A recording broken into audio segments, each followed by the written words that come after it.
সকলকে স্বাগত আজকের এই নতুন ভিডিওতে। এই ভিডিওতে আমরা সাধারণত জানব যৌগিক আখি কাকে বলে। আখি মানে সাধারণত আখি মানে হচ্ছে চোখ, ঠিক আছে? আখি মানে চোখ। যে মানুষের চোখ আছে এই চোখকে সাধারণত আখি বলা হচ্ছে। এবার এই যে চোখ আমরা দেখতে পাচ্ছি, এই চোখটাই আমাদের চোখ থেকে ভিন্ন হয়ে হবে। আমাদের চোখ আলাদা এবং অন্যান্য প্রাণীদের চোখের ক্ষেত্রে আলাদা হয়ে থাকবে। আরশোলার ক্ষেত্রে এটি লক্ষ্য করা যায়, মাছি, মৌমাছি, প্রজাপতির ক্ষেত্রে এটি দেখা যায়। কিন্তু তার আগে আমরা জানব যৌগিক পদার্থ কাকে বলে। যৌগিক পদার্থ হচ্ছে একের সঙ্গে অপর একটি পদার্থ বা একটি পদার্থের সঙ্গে অপর পদার্থ যখন মিশে একটি নতুন পদার্থ গঠন করে, অর্থাৎ এক আর এক মিলে যখন দুই হচ্ছে, সেই রকমই বা দুইয়ের সঙ্গে আরও একটা এরকম পদার্থ মিলে যখন একটি পদার্থ সৃষ্টি করে, তখন তাকে আমরা বলি যৌগিক পদার্থ। এটি ভৌত বিজ্ঞানে আছে। আর এই যৌগিক আখি এটি আছে জীবন বিজ্ঞানে। যেমন যৌগিক পদার্থ বললে আমরা জলকে বোঝাই। জল সাধারণত হাইড্রোজেন এবং অক্সিজেন দ্বারা গঠিত হয়ে থাকে, ঠিক আছে? হাইড্রোজেন এবং অক্সিজেন দ্বারা গঠিত হয়ে থাকে। এছাড়াও NaCl NaCl কি? NaCl হচ্ছে খাবার লবণ বা সাধারণ লবণ।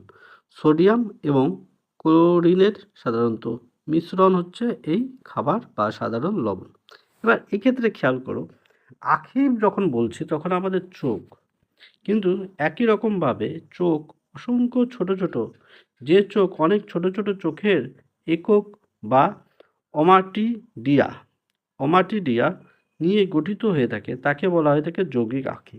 অর্থাৎ ছোট ছোট এরকম অনেক চোখ একসাথে মিলে যখন একটি চোখ হবে, তখন তাকে বলা হবে যৌগিক আখি, যা সাধারণত আরশোলা, মৌমাছি, মাছি এদের আমরা দেখতে পাই।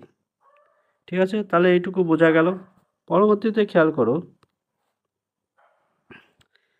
এর বৈশিষ্ট্য কি? যৌগিক আখির বৈশিষ্ট্য কি? বহু ক্ষুদ্র একক বা ওমাটাডিয়া দিয়ে তৈরি হয়ে থাকে। চলমান বস্তু দ্রুত শনাক্ত করতে পারে, অর্থাৎ কোনো রানিং বস্তু দ্রুত দেখে ফেলতে পারে। চারপাশের বিস্তৃত এলাকা দেখতে সহায়তা করে, অর্থাৎ চারপাশে আশেপাশে সমস্ত কিছু দেখতে পারে। 360 আমরা যেরকম বলে থাকি মোবাইল ক্যামেরায় সেই রকম। তারপর আছে কি, কীট পতঙ্গদের মধ্যে বেশি দেখা যায়, এবং এটি মানে এই চোখ কীট পতঙ্গদের মধ্যে বেশি লক্ষ্য করা যায়, যেমন প্রজাপতি, আরশোলা, মাছি, তারপরে হচ্ছে মৌমাছি, এদের মধ্যে সাধারণত এটি দেখা যায়। উদাহরণ হিসেবেও এই 3-4টে লিখে দিলেই হয়ে যাবে। প্রজাপতি, মৌমাছি, মাছি, আরশোলা হয়ে গেল।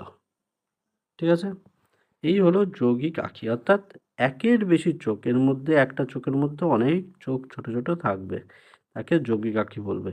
আর যখন পুরোটা মিলে একটা চোখ হবে, তখন তাকে সিঙ্গেল আখি বা একক আখি বলা হয়।